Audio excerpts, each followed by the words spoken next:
l'astrologie avec François Mitterrand, entre 1971 et 1988, notamment, au regard donc de l'astrologie et au regard de cette alternance équinoxialité-solstitialité.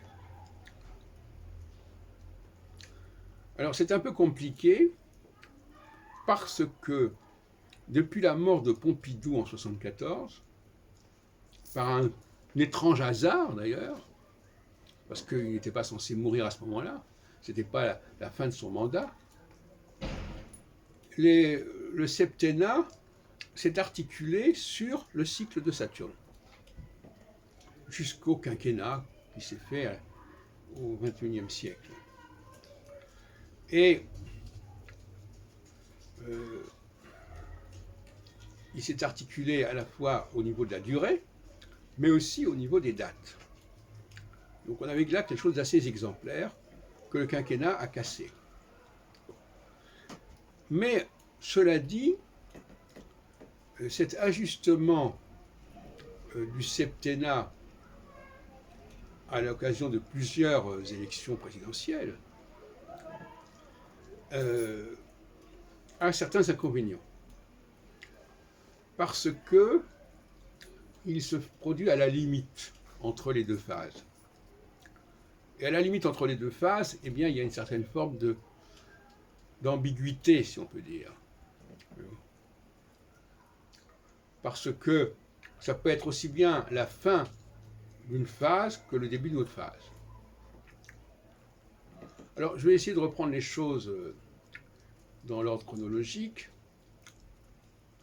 pour montrer à quel point Mitterrand a été impacté par cette ambiguïté chronologique, périodique. En 1971, c'est le congrès d'Épinay.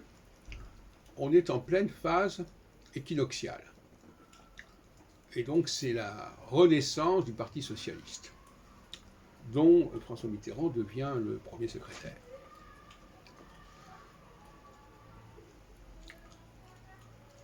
Et puis en 78,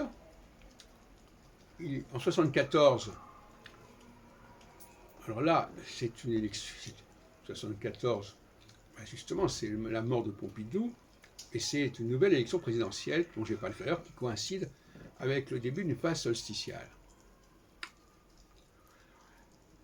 Et qui aboutit à l'élection de Giscard d'Estaing. Mais, si on regarde les éphémérides, nous sommes au mois d'avril, plus ou moins de 1974, eh bien, où est-ce que se trouve Saturne? Saturne se trouve au début d'une phase solsticiale. Bon. Donc tout à fait différent de 71. Et Mitterrand n'est pas élu à ce moment-là. Il le sera en 81, 7 ans plus tard, quand Saturne sera passé en phase équinoxiale. Alors, en 81,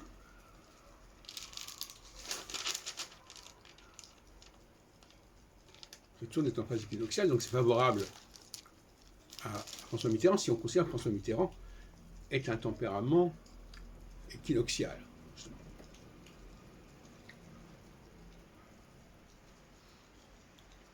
Et donc, c'est logique qu'il gagne les élections, si on peut dire. Et pas seulement lui, mais que le courant socialiste, qui est en phase avec l'équinoxialité, soit porté par François Mitterrand à la victoire. Alors, en 88, il y a quand même un souci en 88, parce que, normalement, nous sommes entrés en phase solsticiale. Alors comment se fait-il qu'il ait été réélu? Voilà une question qui se pose. Parce que normalement, d'après une certaine logique dont je viens de parler,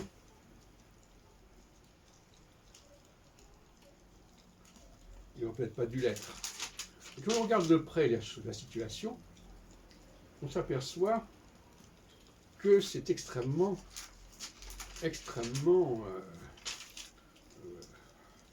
tangent.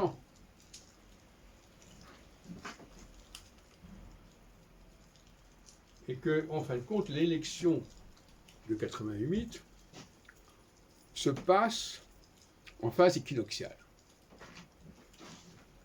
Je prends le mois de février 88, eh bien, Saturne est en train il commence à entrer en Capricorne, à la mi-février.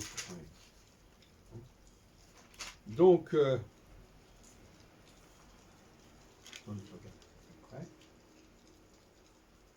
voilà, on est vraiment à 0 degré, et à tel point qu'en juin 88, par la rétrogradation, Saturne repasse en phase équinoxiale. Et il y reste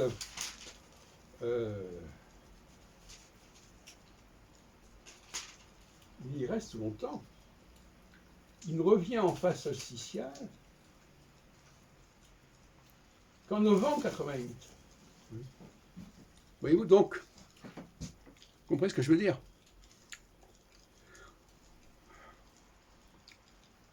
Ce moment particulier d'élection qui était terminé par la mort de Pompidou aboutit là à une situation compliquée, puisque ça ne s'ajuste pas exactement sur le cycle de Saturne, c'est assez proche du cycle de Saturne, mais en 81, c'était clair, Saturne était clairement passé en phase équinoxiale, alors qu'en 88, on est très loin du compte. Et par conséquent, Mitterrand va être porté par la fin de la phase équinoxiale. Et c'est pour ça qu'il est élu face à Chirac. Mais on sait très bien ce qui s'est passé. Il y aura donc la cohabitation de 93 en phase solsticiale. Bon, on ne va pas entrer dans le détail. Voilà donc ce que je voulais vous dire.